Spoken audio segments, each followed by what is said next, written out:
প্রিয় দেশবাসী, আসসালামু আলাইকুম। আমি আপনাদের সামনে হাজির হয়েছি অত্যন্ত হৃদয় বিদারক একটি সংবাদ নিয়ে। সিঙ্গাপুরে চিকিৎসাধীন জুলাই গণঅভ্যুত্থানের সম্মুখভাগের অকুতোভয় যোদ্ধা ও ইনকলাব মঞ্চের মুখপাত্র শরীফ ওসমান হাদী আর আমাদের মাঝে নেই। ইন্না লিল্লাহি ওয়া ইন্না ইলাইহি রাজিউন। কিছুক্ষণ আগে সিঙ্গাপুরের পররাষ্ট্রমন্ত্রী ভিভিয়ান বালাকৃষ্ণন আমাকে টেলিফোনে এই হৃদয় বিদারক সংবাদটি জানিয়েছেন। ফেসিবাদ ও আধিপত্যবাদ বিরোধী সংগ্রামের এই অমর সৈনিককে মহান রাব্বুল আলামিন শহীদ হিসেবে কবুল করুন, এই দোয়া করি। আমরা সবাই মিলে এই দোয়া করি। শরীফ ওসমান হাদীর এই অকাল মৃত্যুতে আমি গভীর শোক ও দুঃখ প্রকাশ করছি। তার প্রয়াণ দেশের রাজনৈতিক ও গণতান্ত্রিক পরিসরে এক অপূরণীয় ক্ষতি। আমি তার রুহের মাগফিরাত কামনা করছি এবং শোক সন্তপ্ত স্ত্রী, পরিবারের সদস্যবৃন্দ, স্বজন ও সহকর্মীদের প্রতি গভীর সমবেদনা জানাচ্ছি। শহীদ ওসমান হাদীর স্ত্রী ও একমাত্র সন্তানের দায়িত্ব সরকার গ্রহণ করবে। শহীদ শরীফ ওসমান হাদীর অকাল মৃত্যুতে আগামী শনিবার একদিনের রাষ্ট্রীয় শোক ঘোষণা করছি।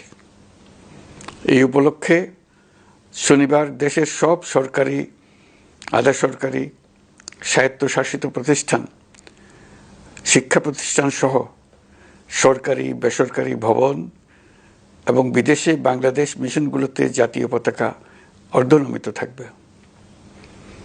একই সাথে আগামীকাল শুক্রবার বাদ জুমা দেশের প্রতিটি মসজিদে শহীদ ওসমান হাদীর রুহের মাগফিরাত কামনায় বিশেষ দোয়া ও মোনাজাতের আয়োজন করা হবে। আপনারা তাতে শরীক হন। অন্যান্য ধর্মের উপাসনালয়গুলোতেও আয়োজন হবে বিশেষ প্রার্থনার। আমি বিশেষ কৃতজ্ঞতা জানাই সিঙ্গাপুর সরকারের প্রতি। যারা হাদীর চিকিৎসা অত্যন্ত আন্তরিকতা ও পেশাদারিত্ব দেখিয়েছেন।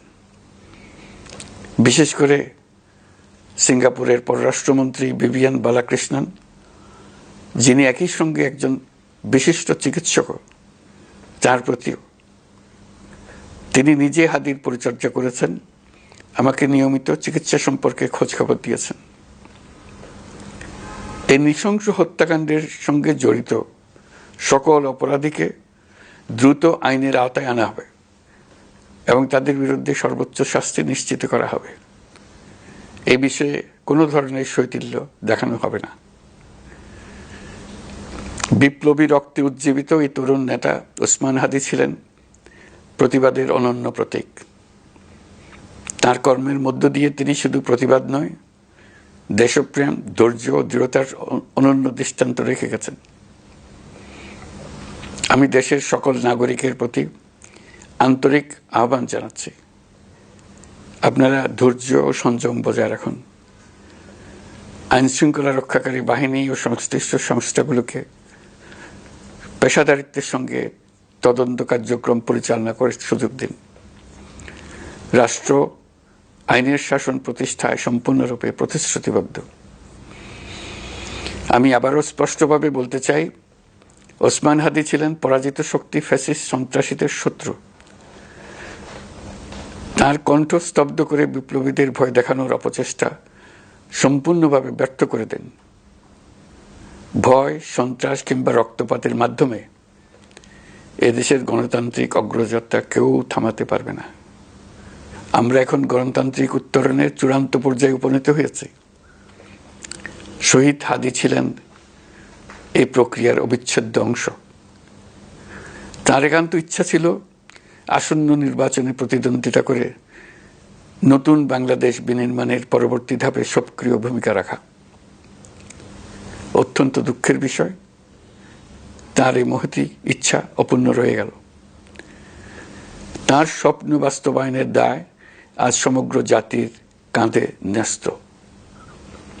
আগামী দিনগুলোতে আমাদের সবাইকে ধৈর্য সংযম, সাহস ও দূরদর্শিতার সঙ্গে এগিয়ে যেতে হবে, যাতে নির্বাচন ও গণতন্ত্রের শত্রু ফ্যাসিস্ট সন্ত্রাসী অপশক্তিকে চূড়ান্তভাবে পরাজিত করা যায়। এই শোকের মুহূর্তে আসুন আমরা শহীদ শরীফ ওসমান হাদির আদর্শ ও ত্যাগকে শক্তিতে পরিণত করি, ধৈর্য ধারণ করি, অপপ্রচার ও গুজবে কান না দেই এবং যে কোনো হঠকারী সিদ্ধান্ত থেকে বিরত থাকে। যারা দেশকে অস্থিতিশীল করতে চান তাদের ফাঁদে পা না দিয়ে আসুন আমরা সবাই ঐক্যবদ্ধভাবে গণতন্ত্র, ন্যায় বিচার ও গণমানুষের অধিকার প্রতিষ্ঠার পথে অবিচল পদক্ষেপে এগিয়ে যাই।